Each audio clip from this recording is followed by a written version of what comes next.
ஸ்வேதா, இந்த டீ போட்டுருவாமா.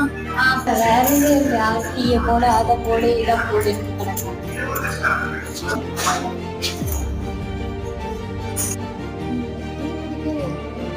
சொல்றாங்க இப்ப பாரு ஏதாவது ஒண்ணு.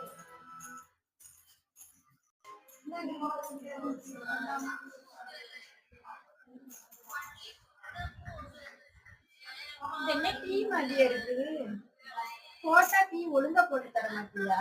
டீ தான் அப்படிதான். எனக்கு இதுக்கு மேல போட தெரியாது. இதுதான் டீ. குடிக்க முடிச்சிட்டாங்க, குடிக்க இல்ல சளி எடுத்து ஊத்துங்க. கேட்டா ஒழுங்கான ஒரு பதில் கூட சொல்ல மாட்டேன். இந்த டீ குடிக்கிற மாதிரியா இருக்கு. இந்த டீலாம் ஒரு சீன் சக்கரை இல்ல, எதுவுமே இல்ல. இருக்கட்டும், உனக்கு வர வர ரொம்ப கொழுப்பாயிருச்சு.